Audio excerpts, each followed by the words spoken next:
কইলে ছোট লোকের বাচ্চা তুই আমার বিয়াই কইতাছস আজকে আজকে তোর হইবি। হ্যালো বন্ধুরা, আপনাদের সকলকে জানাচ্ছি রায়হানা চ্যানেলের পক্ষ থেকে স্বাগত। আশা করি সকলেই ভালো আছেন। তো আপনারা যারা ধনী গরিবের লড়াই নাটকটি প্রতিদিন দেখছেন এবং প্রতিদিন নাটকের আপডেট জানতে চাচ্ছেন, তো আপনাদের সকলকে জানাচ্ছি রায়হানা চ্যানেলের পক্ষ থেকে সুস্বাগত।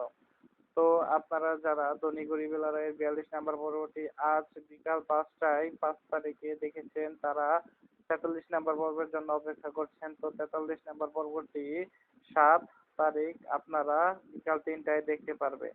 তো আপনারা সকলেই নাটকটি দেখবেন, সকলের কাছে খুবই ভালো লাগবে নাটকটি। আশা করি আমরাও তো এই নাটকগুলো দেখছি, তো ভালো লাগছে। এর আগে বিদেশ প্রজেক্ট আরো বিভিন্ন ধরনের নাটক এসেছে, সকল নাটকগুলো খুবই ভালো লেগেছে। আশা করি ধনী গরিবের লড়াই নাটকটি আপনাদের সকলের কাছে ভালো লাগবে।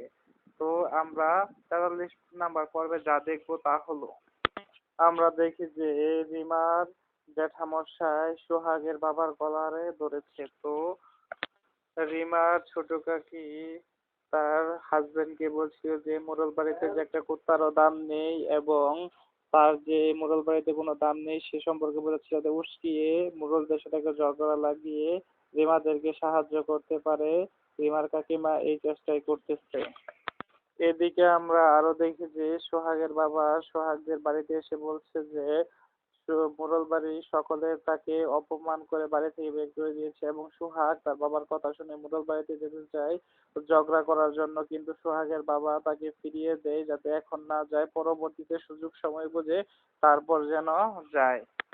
এদিকে লিমন আর লোটাস কথা বলছিল যে তার বাবা কি ধরনের পলিটিক্স করে সোহাগ আর রিমার মধ্যে দ্বন্দ্ব লাগিয়েছে, এবং লোটাস এটা শুনে বলতেছে সবাই কেন পলিটিক্স করছে, কেন ভালোবাসার মূল্য দিচ্ছে না, এটাই সে বলছে।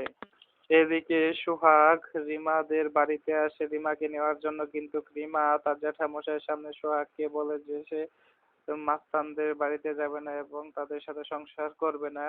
এদিকে রিমার মা বলে যে যে ছোট লোকদের সাথে রিমা সংসার করতে হবে না, এবং রিমার কাকিমা বলে যে আপনারা তো ওই ছোট লোকদের থেকেও ছোট লোক, কেননা তার কাকিমা তো বুঝে জানে যে তারা কি করেছে। তো বন্ধুরা, আপনারা সকলেই ধনী গরিবের আপডেট আপনাদের সকলের কাছে কেমন লাগলো তো জানাবেন প্লিজ কমেন্টে, এবং ভালো লাগলে আমার চ্যানেলটি সাবস্ক্রাইব করবেন।